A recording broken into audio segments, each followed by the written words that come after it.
বর্তমানে দিনাজপুরের সবচেয়ে বড় আকর্ষণ হয়তো এই রিসোর্টটা। অনেকদিন প্ল্যানিং এর পরে ফাইনালি চলেই গেছিলাম। কি কি আছে এখানে, কোথায় অবস্থিত, আসতে হলে কিভাবে আসতে হবে, কত টাকা এন্ট্রি ফি, আর ভিতরে কি কি আছে এই নিয়ে থাকছে আজকের ভ্লগ। চলুন শুরু করা যাক। আসসালামু আলাইকুম সবাইকে। সবাই কেমন আছেন? আশা করি সবাই অনেক ভালো আছেন। আমি এতক্ষণ যে রিসোর্টের কথা বলছিলাম সেটার নাম হচ্ছে দ্য গ্র্যান্ড দাদুবাড়ি রিসোর্ট। এইটা দিনাজপুরের বাসেরহাট ৪ নম্বর বাগানে অবস্থিত। আপনারা চাইলে এখানে অটো রিজার্ভ করে চলে আসতে পারেন। এইটা দিনাজপুর সদর থেকে খুব একটা বেশি দূরে না।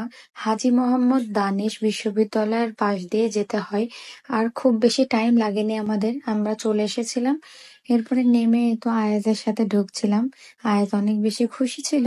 আর আজকের ওয়েদারও অনেক সুন্দর ছিল। একটু একটু রোদ ছিল, একটু গরম ছিল, কিন্তু খুব একটা বেশি গরম ছিল না। এই রিসোর্টে প্রবেশ পথের পূর্বেই যে রাস্তাটা ছিল, সেই রাস্তাটা অনেক বেশি সুন্দর ছিল। অনেক সুন্দর সুন্দর গাছপালা দিয়ে মোড়ানো ছিল, আর অনেক সুন্দর ডেকোরেশন করা ছিল। দেখেই বোঝা যাচ্ছিল যে ভিতরটাও সুন্দর হবে। তারপরে আমরাই তো ঢুকে গেছি ভিতরে। এইখানে পে স্টেশন ছিল, এই জায়গাতে আমাদের টিকিট কাটা লাগবে। আমরা আমাদের টিকিট কেটে নিয়েছিলাম। আর এইখানে জনপ্রতি ১০০ টাকা করে টিকিট মূল্য।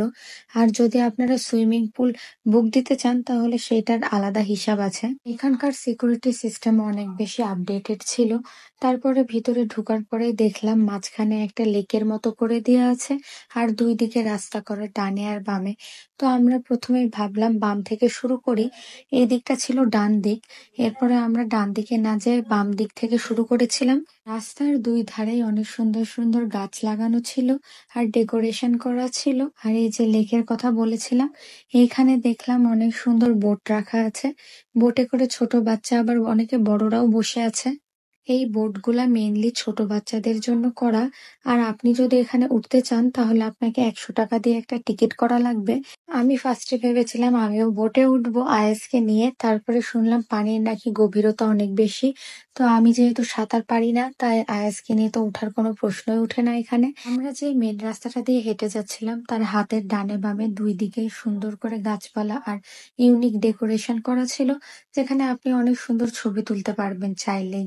আর এইখানে ব্রেস্ট ফিডিং রুম ছিল, যে রুমটা খুব একটা বেশি বড় না, তবে আপনি এখানে সুন্দর মতো ব্রেস্ট ফিড করাতে পারবেন বাবুকে। প্রথমে আয়াসকে খাইয়ে দিয়েছিলাম, এরপরে নিজেরাও খেয়ে নিচ্ছিলাম। আমরা বাসা থেকে খাবার নিয়ে এসেছিলাম। আর এখানে পরে এসে শুনলাম যে এখানে খাবারের ব্যবস্থাও নাকি আছে। আমরা প্রথমে ভেবেছিলাম খাবারের ব্যবস্থা নাই এখানে।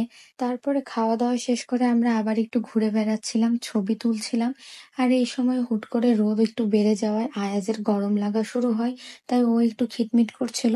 তাও ভাগ্য ভালো যে আমরা ওর ফ্যানটা নিয়ে এসেছিলাম, ওকে এইভাবে বাতাস দিচ্ছিলাম।